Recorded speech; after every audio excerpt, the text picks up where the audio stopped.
Ողջույն, հարգարժան տիկնոք եւ պարոնայք, առաջին լրատվականի եթերում Մեհրաբյան on-line-ն է, ես Ռուբեն Մեհրաբյանն եմ։ Ուկրաինայում 5-րդ տարին է շարունակվում պատերազմ, որը պետք է տևեր 3 օր։ Այդպես էին հայտարարում նրանք, ովքեր սանձազերծեցին այդ պատերազմը։ Եվ այդ 5 տարվա ընթացքում այն բանակները, որոնք սկսեցին պատերազմը,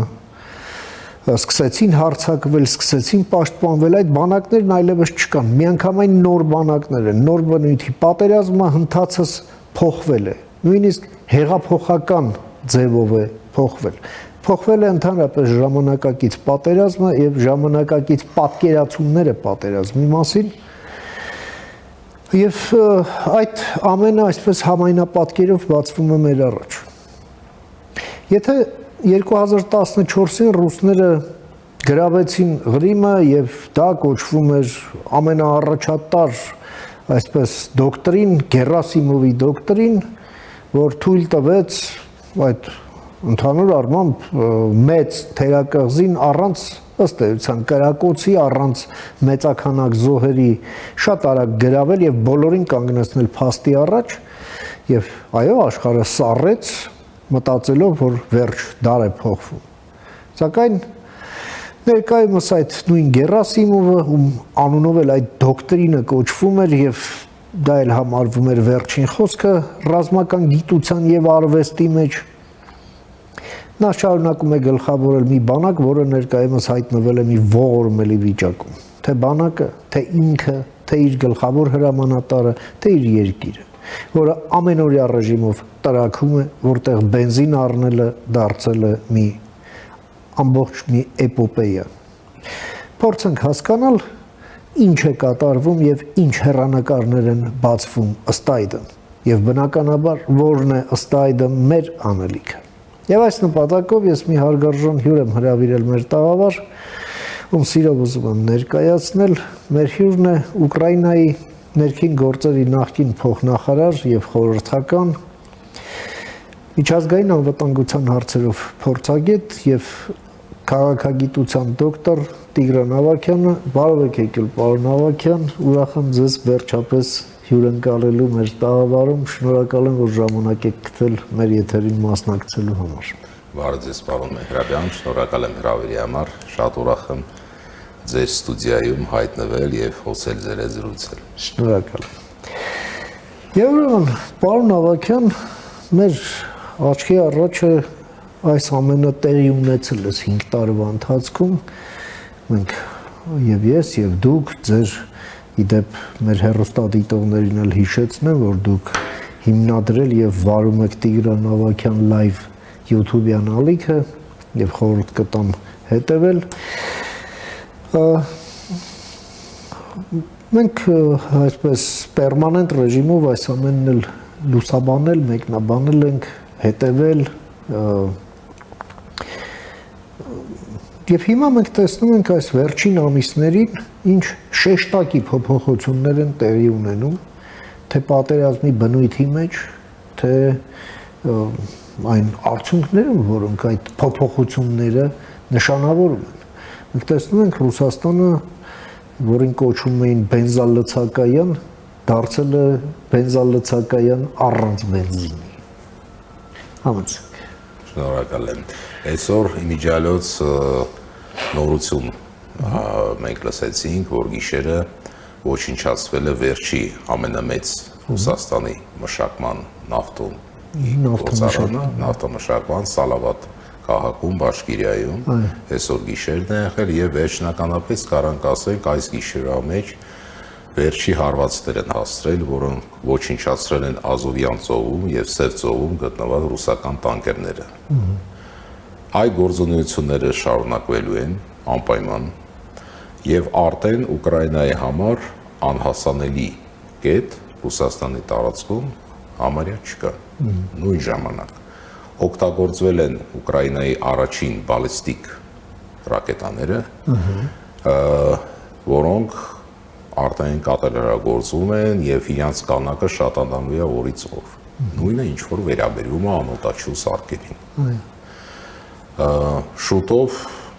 մենք պիտի հաշվի առնենք, որ Ռուսաստանը կկայնի եւ ուրիշ խնդիրների հետ։ Դա նշանակում, ասենք, երթուհային ճանապարհողությունը, որ կա, ասենք, Ռուսաստանի մեջ, որ զորքը, ասենք, ստանում է ուտելիք, սնունդ, վարելանյութ եւ զենք, մատակարարումը եւ դա եւ վերաբերումը եւ զինվորական օդանավակայաններին։ Ու այդ ամենը բերում է Ռուսաստանի կոլապսին, որ արդեն դիտարկում է միջազգային փորձագետների կողմից զինվորական, այդ կոլապսը ազդում է բանակի գործունեության վրա, նույն ժամանակ Հռիմը դարել է, ոնց որ ասած, այդպիսի տեղ, որտեղ ռուսները չեն կարա ոչ մատակարարեն իրենց բանակը, ոչ օգնություն ուղարկեն, եւ դա նշանակում է, որ կգա օր, երբ ռուսները պիտի լքեն Կռիմը եւ Կռիմը կազատագրվի։ Դա է տենդենսը, ինչ որ կատարում է այսօր, նույն ժամանակ միակ գործունեությունները, որոնք Ռուսաստանը ճակատների մեջ հաջողությամբ կատարում է, դա խաղաղ բնակչության ոչնչացումը Կիևում եւ այլ քաղաքներում, որտեղ ռուսները հարվածներ են հասնում։ Հասկանալի է, որ այդպիսի հարվածներով անհնարին է պարտության բերել Ուկրաինային, ուղղակի դա մարտասպանությունն է, կարանք ասենք, որ դա, ասենք, խաղաղ բնակչության ոչնչացումը, որը չի բերում ոչ մի արդյունքի Ռուսաստանի համար, բայց միակ միջոցն է, ոնց Ռուսաստանը կարա փորձում է ազդի Ուկրաինայի վրա, բայց չի ստացվում։ Ու ամեն օր դա կատարում է, երեք գիշերն էլ ուժեղ հարվածներ իրանք հասրին Կիևին, եւ անելու են դա երևի ամեն օր ինչ-որ որոշ ժամանակ։ Պարոն Ավագյան, նաեւ այն ռուս պրոպագանդիստ փորձագետները այսպես փորձում են ահաբեկել Արևմուտքին եւ դեմոտիվացնել Ուկրաինային օգնություն ցուցաբերելու հարցում եւ խոսում են այն մասին, որ դե հա մենք գիտենք, որ փաստորեն մեր դեմ կռվում է ամբողջ Արևմուտքը, իսկ մենք կոնվենցիոնալ առումով, քանի որ թույլ ենք Արևմուտքից, մենք իրենց կանոններով չենք մասնակցի այդ պատերազմին, մենք միջուկային զենք ունենք, մենք սեղանը շուռ կտանք։ Սա են ասում։ Ճիշտն ասած, Չինաստանն է, սկսենք Չինաստանից, խիստ դեմ է։ Իսկ Չինաստանը հեկավարում է Ռուսաստանը, դա մեծ եղբայրն է Ռուսաստանի, խիստ դեմ է, որ Ռուսաստանը օգտագործի միջուկային զենք։ Երկրորդ, միջուկային զենքը օգտագործում է մեծ զորամասերի համար ճանապարհ բացելու, ասենք ֆրոնտի գծին խփում են, որ ասենք ճանապարհ են բացում ու այդ զորամասները մտնեն։ Դիվիզիաները, բանակները, կորպուսները, այդ միավորումները, բայց որ մտնեն, պիտի ունենա Ռուսաստանը այդ կորպուսները, դիվիզիաները, բայց չկան։ Ասենք բացեցին, բայց ով է մտնելու, զորք չկա իրենց մոտ, ասենք։ Նույնը, որ իրանք սպառնալիքներ են ասում, որ զորահավաք են անցկացնելու։ Զորահավաք անցկացնելը մի բան է, բայց պետք է այդ ժողովրդից ստեղծել զորամասներ։ Ջոկատներ պիտի ստեղծեն, դասակներ, գումարտակներ, գնդեր։ Իրանք պիտի անցկացնեն վարժություն։ Վարժություններ պիտի պատրաստվեն։ Դա սկի կես տարվա հարցը չի, որ նոր սկսեն։ Դա չի օգնի Ռուսաստան։ Համել հիմա Չինգիսխանի ժամանակ չի, որ դու ունես 10,000 հոգի, հակառակորդը ունի 2,000, դու հաղթում ես, որ կանակը մեծ է։ Այդ բոլոր ռուսական զորքերը, որ կայնած են ճակատում, իրանք ոչնչացում են անօտաչու սարքերով, ուկրաինական ռակետներով, արտիլերիայով, տանկերով ոչնչացում են, չեն էլ կարա մոտիկանան։ 150 կիլոմետրի զոնը Հենդի մահվան զոնա է ռուսների համար։ Հա, իրանք ուղարկում են, բարձր Ռուսաստանը ոչ հիմա է խնայում իրանց մարդկանց, ոչ 100 տարի առաջ է խնայել, ոչ 200, ոչ 300 տարի։ Հա, բայց այն վաղ Պետրոս առաջինի ժամանակ իրանք ունեին 7, 8, 9, 10, 12 երեխա։ Հիմա կամ մի երեխա ունեն, կամ այդ անրապես չունեն, ում են ուղարկել։ Մի միլիոնի գլուխն էլ կերել են արդեն։ Հա։ Շատերը փախել են։ Եվ դա կարելի է դիտարկել նաև Երևանի փողոցներով։ Ռուսների կանակը, որ դուրս են եկել։ Դրա համար այդ միջուկային զենքի օգտագործումը ինչին կարա բերի։ Հա, իրանք կարան հարվածներ հասնեն մեծ քաղաքներին։ Եվ դա կլինի դժբախտություն Ուկրաինայի համար, դրա համար կզոհվեն տասնյակ հազարավոր մարդիկ։ Բայց Ուկրաինան ոչ պարտվելու է այդ դեպքում, ոչ հանձնվելու է, ավելի հզոր հարվածելու է Ռուսաստանը։ Նույն ժամանակ Ուկրաինան մինչև հիմա ատոմային երկիր է, ունի ատոմակային էլեկտրոկայաններ։ Ռուսաստանը մոռանում է դա, Ռուսաստանն էլ ունի։ Ուկրաինան կարա հարվածներ հասնի բոլոր Ռուսաստանի ատոմային էլեկտրոկայաններին մեկ, կոչնչացնի այդ ատոմակայանները, Ռուսաստանում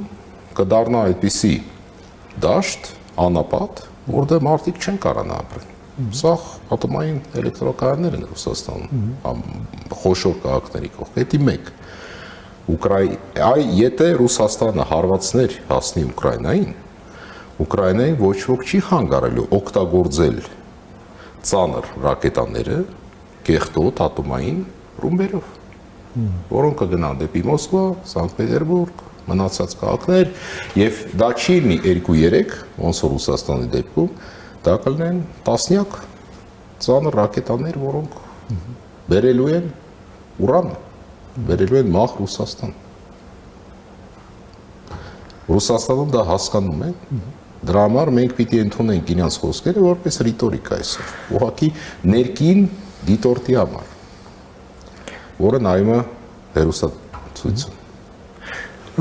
Իսկ եթե հաջորդ դիտանկյունից նայենք, էլի ինչ են նրանք խոսում, ասում են, դե մենք իհարկե որպես միջուկային պետություն լուրջ ենք վերաբերվում միջուկային զենքին, բայց մենք դա կկիրառենք, եթե Ռուսաստանի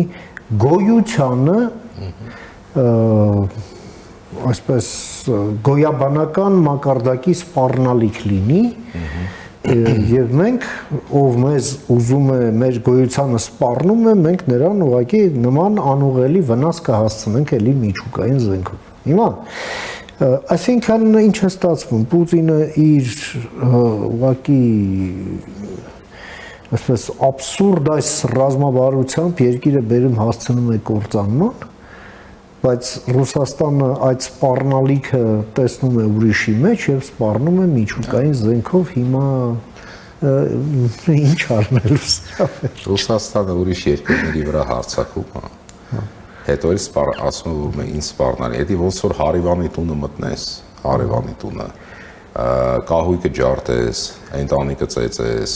հարևանից սպանես, հետո իր բարեկամները գան ուզեցան քեզ պատժեն, դու լսես տեսեք ագրեսորները ինչ են անում ինձ ընտանիքի հետ, դա նույն քաղաքականությունն է։ Ռուսաստանի վրա ոչ ոք չի հարձակվում։ Ռուսաստանն է հարձակվել Վրաստանի վրա։ Ռուսաստանն է հարձակվել Ուկրաինայի վրա։ Ռուսաստանը կանի տարիներ ագրեսիվ գործողություններ եւ օպերացիաներ է կատարում Հայաստանի դեմ։ Հայաստանը Ռուսաստանի դեմ ոչ մի օպերացիա չի կատարել, ոչ Վրաստանը, ոչ Ուկրաինան։ Ոչ ոք չէր կարա պատկերացնել, որ իրանք անընդհատ ասում են, որ Ուկրաինան ներկայացնում էր մեծ խնդրեմ Ռուսաստանի համար, մեծ վտանգ։ Բայց ոչ ոք աշխարհում չէր պատկերացնում, որ ուկրաինական բանակը կարա մտնի Ռուսաստան։ Այո։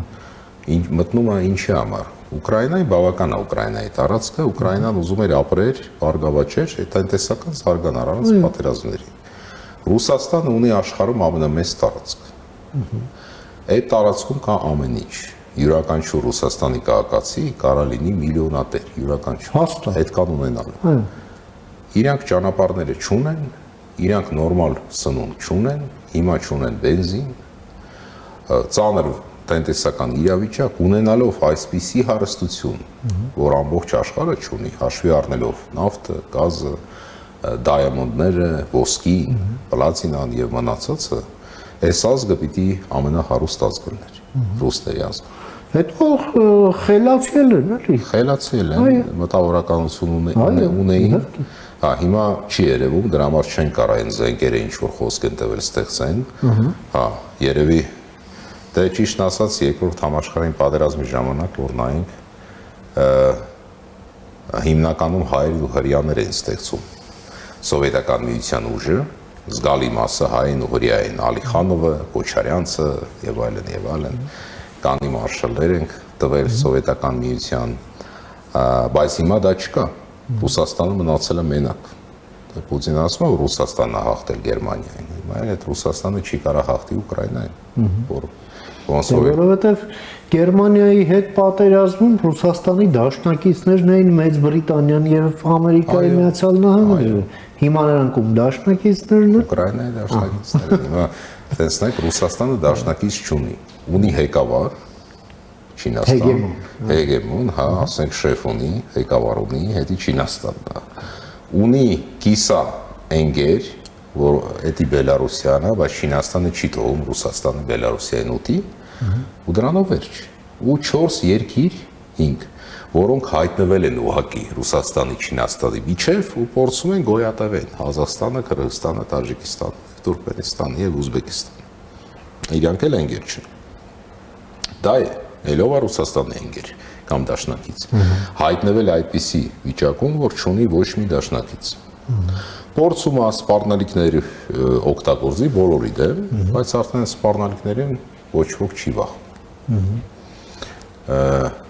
Մոլորակի ժողովուրդները, այդպես ասեմ, տեսել են, որ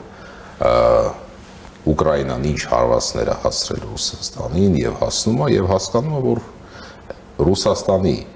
ներխուժման դեպքում պետք է պայքարել։ Աստծուպարկ Հայաստանը չունի սահման Ռուսաստանի։ Աստված քան նայել եմ։ Հա։ Ու դա էլ մեծ նշանակություն ունի Հայաստանի անվտանգության համար։ Նույն ժամանակ Ռուսաստանը զորքեր չունի, որ ինչ որ գործունեություններ կատարի Հայաստանի դեմ։ Պարոն Ավագյան, այս ամենը իհարկե շատ կարևոր է Հայաստանի համար, որովհետև դա տեղի է ունենում, այսպես ասենք,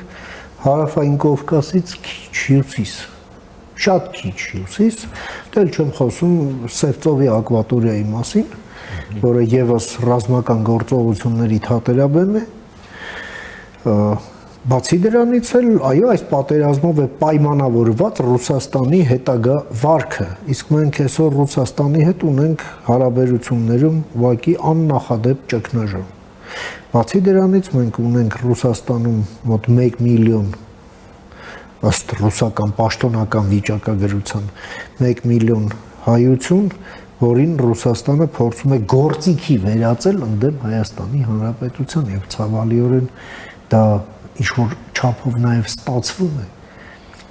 Տեսնում ենք ինչ ողբալի պատկերներ է Ռուսաստանում, ինչպես է ուղղակի ընդամենը 20 տարվա, 25 տարվա տեղափոխված է Ռուսաստան, ինչ արագությամբ է տեղի ունենում ուղղակի մենթալ փոփոխություն։ Կարող եմ ենթադրել, որ նման արագությամբ մեկ էլ երևի Բյուզանդիայում էր տեղի ունենում, էլի։ Անպատկերացնելի ուղղակի եւ արդյունքում մենք ունենում ենք պայմանական Մարգարիտա Սիմոնյաններ եւ Արա Աբրամյաններ իսկ մարդիկ դուրս են եկել այստեղից ընդհանրապես իմ եւ ձեր կյանքի օրոք այս փոփոխությունը այդ ընթացքում է տեղի ունեցել ուղղակի ի տարբերություն մեզ նրանք ապրել են այնտեղ համեցեք Առաջինը ես ուզում եմ ասեմ, որ ողջունելի է, որ Եվրոմիությունը եւ Ամերիկայի Միացյալ Նահանգները, Կանադան, անգլոսաքսոնյան աշխարհը այդպիսի օգնություն տրամադրում են Հայաստանին եւ քաղաքական օգնություն, եւ ինվեստիցիոն օգնություն, դիվանագիտական օգնություն այս վիճակում։ Դա ցույց է տալի, որ այս ոչ հեշտ իրավիճակում իրանք ցույց են տվել լիակատար ընկերական վերաբերմունքը դաշնակցային, դա մեկ։ Ինչ որ վերաբերում է Ռուսաստանի հայությանը, ես մի օրվա մեջ Երևանի կենտրոնում հանդիպել եմ 4 երիտասարդ, որոնք մոտիկացել են ինձ։ Այո։ 4 հոգի մի օր 3 ժամվա մեջ 4 հոգի մոտիկացել են ինձ, մեկը Յակուտսկից էր, այո, հայ, մեկը Օմսկից էր, հայ, մեկը Նավասիբիրսկ, մեկը Ուֆայից։ Իրանք մոտիկացել են ինձ, շնորհակալություն են ինձ հայտնել, որ ի շնորհիվ իմ տողարկումների իրանք ընդունել են որոշումը Ռուսաստանում ծնված հայ։ Տեղափոխվել են տանիքներով Հայաստան, արդեն ապրում են Հայաստանում եւ ոչ մի տեղ չեն ուզում գնալ Հայաստանից։ ու ուրախ են, որ թողել են Ռուսաստանի Դաշնության տարածքը։ Նկատի ունեն, որ շատ լավ հայրենասեր հայեր գալիս են Ռուսաստանից եւ երևի օգտվելով այդ հնարավորությամբ ես ուզում եի դիմեի Հայաստանի քաղաքացիներին, որ լավ վերաբերվեն եւ Ռուսաստանի եւ մնացած հայերին ջերմ վերաբերվեն հարգանքով, հաշվի առնելով, որ Ռուսաստանում ապրում է հայը կամ Բրազիլիայում կամ Ֆրանսիայում, տեղափոխումը դա շատ դժվար ընթացք է, շատ ադապտացիա եւ Գոտ ունես թողում, նոր տուն ես ստեղծում, սովորում ես նոր, ասենք, պայելաձևին, նոր մշակույթին, նոր միջավայրին, դա հեշտ չի։ Օգնեք այդ մարդկանց, օգնեք, հարգանք ցուցաբերեք, սեր ցուցաբերեք։ Եթե մենք հայերս իրար նկատմամբ ցուցաբերենք սերը, մեր կյանքը կհեշտանա։ Նույն ժամանակ հասկանալի է, որ շատ հայություն կա Ռուսաստանում, որոնք դարել են գործիք Ռուսաստանի Դաշնության ձեռքերում, որ այդ գործիքը Հայաստանին չվնասի, Հայաստանի քաղաքացիները պիտի ելնեն զգոն եւ ոնց որ ամեն մի երկրում տերյակ պայեն համապատասխան մարմինները, եթե նկատում են, որ ինչ որ Հայաստանի Հանրապետության դեմ, ոնց որ դա Ուկրաինայում արվում, ինչ որ մի բաներ իրանք նկատում են կամ արվում է, կամ ինչ որ պլանավորում են անել։ Դա միակ միջոցն է, զգոն լինելը։ Ահագին ես նկատում եմ Երևանը դարավ Նյու Յորքի պես քաղաք, որտեղ ամեն մի ազգից կա, տարբեր մարդիկ եւ այդ վիճակում էլ պետք է զգոն լինել եւ քաղաքացիները պիտի ավելի լուրջ համագործակցեն ԵԱՊԱ մարմինների հետ եւ այդ ինֆորմացիա հասնեն դրա համար ոչ ոք չգիտի ինչ ձևի մարդիկ են գալի Հայաստան, ինչ իրանք նախագծեր ունեն եւ ինչ կարան անեն։ Հանրային անվտանգության մասին է։ Այո։ Պարզ է, որ 99%-ը նորմալ տուրիստներ են, բայց 1% էլ կա, որ ոչ ոք չգիտի ով են այդ մարդիկ։ Դրա համար դա կախված է քաղաքացիներից։ Ոնց որ դա արվում է Ուկրաինայում, որ քաղաքացիները մի բան տենում են, որ ասենք իրենց համար տարօրինակ է թվում, պայելաձևի մեջ զբաղվեք։ Միանգամից տերյակ են պահում իր ապա մարմինները։ Դրա համար դա եւ իրենց անվտանգությունն է, եւ պետության անվտանգությունը, եւ իրենց հարևանների եւ այլն անվտանգությունը։ Երեխաների պետք է շատ լուրջ վերաբերվել այդպիսի հարցերին, դա անկասկած է։ Ինչ որ վերաբերում է Ռուսաստանին, Ռուսաստանը հաջողությամբ միայն ուղարկում է Ռուսաստանի հայ տղամարդկանց մեռնելու ռուս աշխարհի համար։ Ցավոք հազարավոր հայեր զոհվել են Ռուսաստանի համար անհասկանալի պատճառներով մասնակցելով ռուսական պատերազմներին։ Իրանք բացատրում են, որ մենք քաղաքացի ենք, երկիրը ծանր վիճակում է, շատերը պիտի գնանք բանակ, բայց ոչ իրանք չեն բացատրում, որ այդ երկիրը հենց ինքը իրան դրեց ծանր վիճակի մեջ առանց պատճառ հարձակվելով կողքի երկրի վրա։ Ու դա երկրորդ դեպքը Վրաստանից հետո արդեն որ այդպիսի հարձակում է կատարում լայնածավալ։ Պարոն Ավագյան, մենք տեսնում ենք մի շարք ուղղակի ստոր եւ անպատասխանատու մարդկանց Ռուսաստանում ապրող, ովքեր չեմ կարող ասել շանտաժի բերումով, թե ցածր ինտելեկտի բերումով ուղղակի հրապարակային կոչ են անում, որ հայերը գան եւ SVO-ին մասնակցեն։ Նայել եմ ես երեք եմ նայել եւ չեմ պատկերացնում ոնց մարդը, որ ունի հայկական ցակում, իրան թույլ է տալի այդպիսի հանցանքներ կատարի հայացքի դեմ եւ ոնց էլի ես ուղղակի չեմ պատկերացնում ու մենք նաև այո տեղեկություն ունենք, որ երկքաղաքացիություն ունեցող որոշ հայեր հայտնվել են նման թակարդի մեջ եւ դուք էլ լավ գիտեք, թե հենց առաջնագիծ մտնող միջին վիճակագրական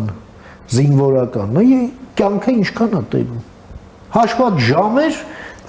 լավագույն դեպքում մեկ ձեռքի մատների վրա հաշված օրեր, ավել չէ։ Այո։ Դա գլխակերություն է։ Այո։ Ու դեռ փառք են տալիս, որ հետո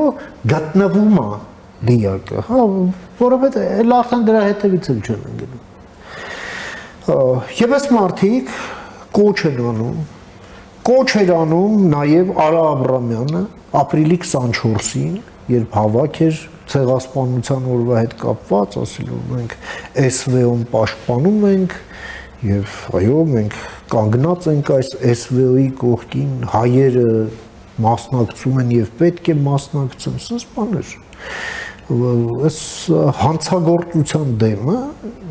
առնելը անհրաժեշտության է վերածվում, սա ուղղակի գոյաբանական վտանգ է, որի հետ կապված կարծեք թե մատների արանքով են նայում կամ ասում են դե լավ մեզ չի վերաբերվում։ Դա Ռուսաստանում մենք ինչ անենք։ Համեց։ Այդպիսի մարդիկ, որոնք իրենց կոչում են համայնքային գործիչներ եւ հեկավարում են իրական կամ արհեստական համայնքները, դրա համար օրինակ շատ Ռուսաստանի համայնքները իրականում մի քանի բիզնեսների ակումբներ են, մի 20-25 հոգուց բաղկացած եւ ժողովրդի այդ համայնքի տեղը չգիտի, բայց մարդիկ իրենց նշանակում են նախագահներ, տնօրեններ եւ այլն, որոնք օգտագործում են այդ պաշտոնները, ծառայելով այն խնդիրներին, որոնք սպառնալիք են հայ ազգի համար եւ Հայաստանի համար եւ իմիջի համար, դրա համար այդպիսի կոչերը իրանք նկատվում են եւ Ուկրաինայի կողմից եւ այլ երկրների կողմից։ Այդպիսի մարդիկ պիտի պատասխանատվություն կրեն մինիմալ կերպով, երբ իրանք այցելում են Հայաստան, համապատասխան։ Դրա համար իրանք աշխատում են ազգի դեմ, իրանք հայ ընտանիքները նույն Ռուսաստանում թողում են առանց տղամարդկանց, ոհարկելով իրանց մահանալու։ Ոնց որ դա եղել է օրինակ երկրորդ համաշխարհային պատերազմի ժամանակ։ Անհասկանալի է հայերը այս կես միլիոն զոհ ընդհանուր ինչի համար են տվել։ Նույն ես պարզ եմ ասում, նույն գերմանացիները ճանաչել են հայերին, ոչ մի դեպքում կողմնակից չեմ իրանց իդեոլոգիային, բայց ճանաչել են հայերին որպես իրանց լիակատար ազգ։ Դա նշանակում էր, որ սպառնալիք չկար էդի մեկ, երկրորդը հիմա արդեն հրապարակում են նախագծերը, որ իրանք ուզում էին ներխուժեին Թուրքիա։ Իսկ հայերը տվեցին ամենամեծ զոհերը այդ պատերազմում, ոչ մի բան չստանալով։ Հայաստանի տարածքը մենակ փոքրացավ։ Ու մեծ զոհերը հայերը տվին եւ Հայաստանի եւ այն տարածքների, որտեղ հայերը Ռուսաստանի տարածքում կազմել են մեծամասնություն։ Արմավիրի քաղաքը, Ռոստով-Դոնի քաղաքը, Սոչի, միջև Նավարասիիսկ այդ հատվածը Սևծովյան եւ այլն եւ մնացած տարածքները։ Դրա համար հույսով ենք եւ որ հայկական համապատասխան մարմինները գործունեություն կկատարեն այդպիսի մարդկանց դեմ եւ իրանք հասկանան, որ գին կա այդպիսի վարվելու համար, որ իրանք չկարանան հետո հանգիստ գան Երևան, ապրեն Երևանում կամ ունենան բիզնեսներ Երևանում, եթե իրանք հայ ազգի եւ Հայաստանի Հանրապետության թշնամիներ են հանդիսանում։ Էլ չասած, որ մեր քրեական օրենսգրքում, ինչպես նաեւ Ուկրաինայում էլ հոդված կա վարձկանության մասին։ Այո, քրեական հանցագործություն։ Այո։ Ստե երևի իմ կարծիքով հայկական եկեղեցի պիտի իր խոսքը ասի, պարտադիր եւ դատապարտի այն մարդկանց, ովքեր հայ առաքելական եկեղեցու հավատացյալներին տանում են մահանալու Ռուսաստանի համար։ Բայց ողբալի պատկերն այն է, որ կաթողիկոսի եղբայր Եզրասն է այնտեղ գլխավորում հայոց եկեղեցին եւ նա օրհնում է SVO գնացողներին եւ կանգնում այդ կոչեր անողների կողքին։ Դե երևի չի կարելի իրան կոչել հայ առաքելական եկեղեցու ներկայացուցիչ, եթե այդպիսի գործունեություն է կատարում։ Դրա համար դա ամենակ կոչել պաշտոնով չի։ Եկեղեցականը իր գործերով է եկեղեցական։ Ոչ թե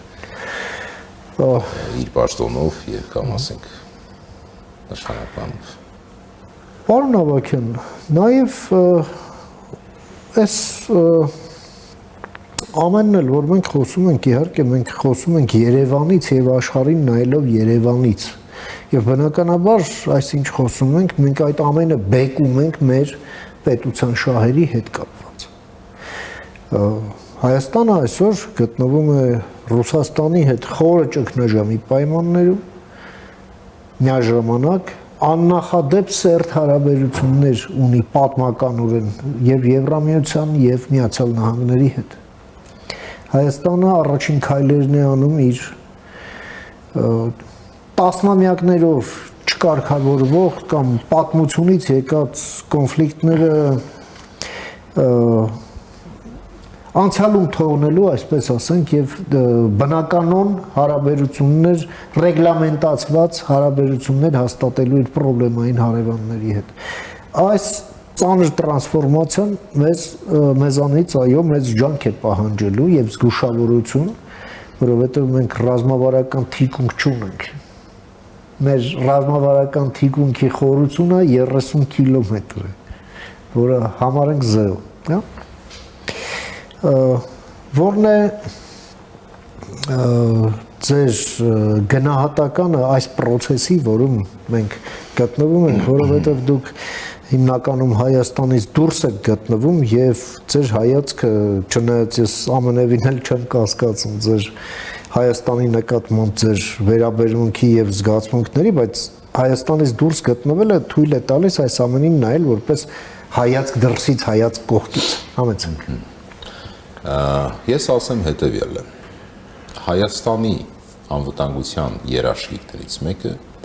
Ամերիկայի Միացյալ Նահանգների հետ սերտ կապերի ստեղծում է, որը հիմա կա։ Մենք նայում ենք, մենք դիտարկում ենք, որ Ամերիկայի Միացյալ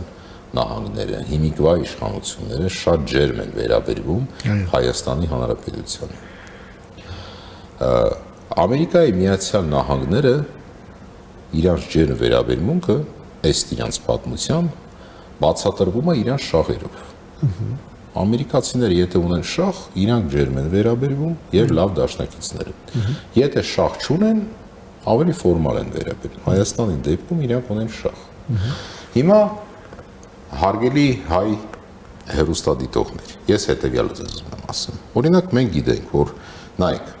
Թայվանը համարյա Չինաստանի մեջն է գտնվում, տենց ասեմ։ Չինաստանը Ռուսաստանից մի 50 անգամ ուժեղ անգամ ավել, բայց չի համարձակվում Թայվանին վնասի։ Դրա համար Ամերիկայի շահերը գտնվում են Թայվանում։ Ինչքան շատ Հայաստանը եւ նույնը շեշտում էին ամենաբարձր պաշտոնյաները ոչ ֆորմալ բանակցությունների, խոսակցությունների ժամանակ Ամերիկայում, որտեղ շատ եմ այցելում։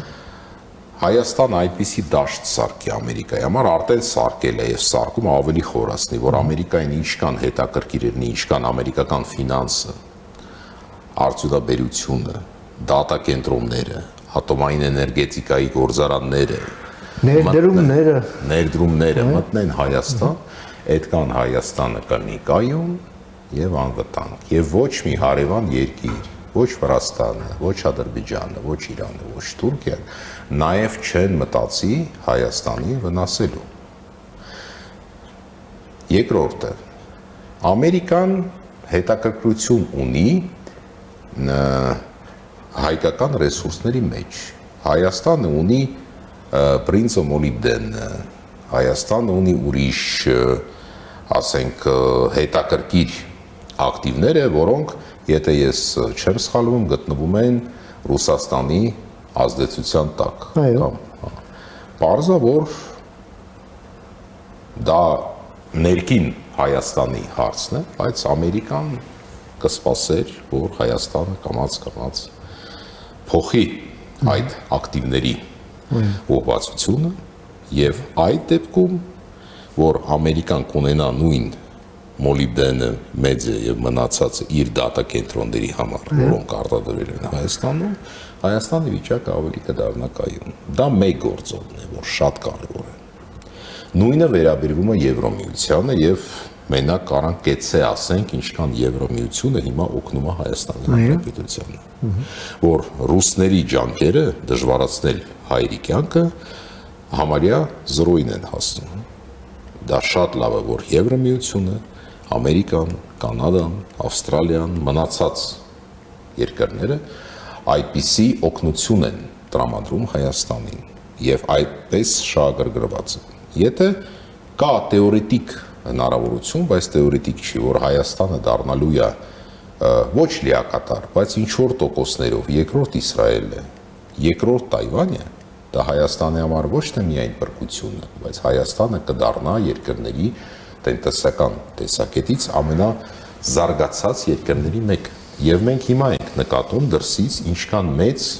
ֆինանսական գումարները մտնում են Հայաստան եւ մտնելու են։ Իսկ դա հզորությունն է։ Երբ գումարները մտնում են, անվտանգության տոկոսը բարձրանում է երկրի։ Դրա համար ստե ամերիկական փողն է, ոչ միայն ամերիկական, դրա համար անվտանգ է լինում։ Նույն ժամանակ Հայաստանը այդ ֆինանսները կարա օգտագործի եւ ամեն մի երկիրը պիտի օգտագործի բանակը ուժեղացնելու համար, որ Հայաստանը ունենա այդպիսի բանակ, ոչ թե հարձակման համար կամ ինչ-որ ուրիշ նպատակներով, այս տարածքը որ կա պաշտպանելու համար, որ ոչ ոք չմտածի էլ, որ կարա այս տարածքի վրա գայթակղություն չունենա, այսպես ասած։ Հա, մտքերի ավելի մոտ մտքեր չունենան։ Այդպիսի բանակ է պետք Հայաստանին, այդպիսի դրա համար Սինգապուրը Հայաստանից մի 20 անգամ փոքր է, բայց ունի այդպիսի բանակ հզոր, որ ոչ Ինդոնեզիան, որ ունի բնակչություն մի 50 անգամ շատ Սինգապուրից եւ 300 միլիոնանոց, ոչ Մալազիա, նաեւ չեն էլ մտածում փորձեն Սինգապուրի դեմ ինչ որ զինվորական գործարքներ ունենա, դրա համար Սինգապուրի նույն ավիացիան իր մատակարարմամբ, իր էֆեկտիվությամբ ավելի ուժեղ է կամ նույն կողքին հսկա երկիր, ամենամեծ մուսուլմանական երկիր Ինդոնեզիայի։ Ու Հայաստանը ունենալով ֆինանսական ռեսուրսներ կարա սարքի այդպիսի բանակ։ Եթե մենք դրա համար փողը բերում է լավ զենք, փողը բերում է լավ պատրաստական կենտրոններ, ես Ուկրաինայի փորձով եմ ասում, եւ ամենակարևորը Հայաստանը ունի պատրաստի կադրեր։ Դրա համար եթե մենակ Լատինյան Ամերիկայի հայությունը սպաներ եւ սերժանտներ իրանց 10%-ը գան Հայաստան, պատրաստելու տեղական բանակը ուժեղացնելու, դա արդեն հզոր։ Իսկ մենք ունենք գեներալներ, սպաներ, հազարներով միջին արևելքում։ Մենք նաև ունենք Արևելյան Ասիայում եւ Աֆրիկայում քիչ, բայց ունենք այդպիսի մարդիկ, չասելով Ուկրաինայի մասին, որտեղ մոտ 25000 հայեր ունեն զինվորական փորձ, սպաներ եւ զինվորներ, եւ որոնք հոգով են հայ, ոչ թե մենակ յան վերջավորությամբ։ Դրա համար մեր ռեսուրսը հայկական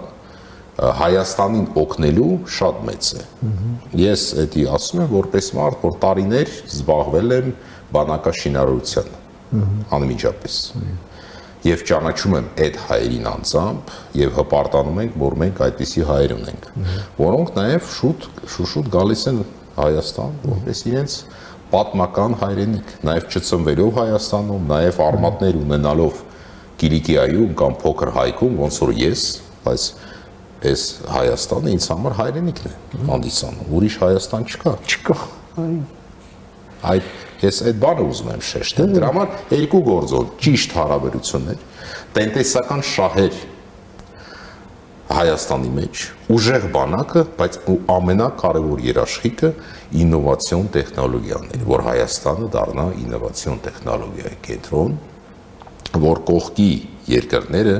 շահագրգռված կլինեն բոլոր 4 կողքի երկրները զարգացնեն հարաբերություններ Հայաստանի հետ, առևտուր անեն եւ օգտվեն այդ աճով տնտեսական Հայաստանի իրանց համար նույն ժամանակ։ Այդպիսի 3 երաշխիք անվտանգության իմ կարծիքով։ Շնորհակալ եմ, պարոն Ավագյան, ձեր այս շատ կարևոր դիտարկումների եւ գնահատականների համար, որ ներկայացրեցիք մեր հեռուստադիտողին եւ Հայաստանում գտնվելիս էլ ժամանակ գտաք մեր եթերին մասնակցելու համար, մինչ նոր հանդիպում եւ ամենայն բարիք։ Շնորհակալ եմ պարոն Մեհրաբյան հրավերի համար։ Մենք զրուցեցինք մեր գործընկեր Ուկրաինայի ներքին գործերի նախկին փոխնախարար եւ նախկին խորհրդական միջազգային անվտանգության հարցերով փորձագետ եւ քաղաքագիտության դոկտոր Տիգրան Ավագյանի հետ, լսեցինք իր դիտարկումները կապված ժամանակակից պատերազմի բնույթի փոփոխության եւ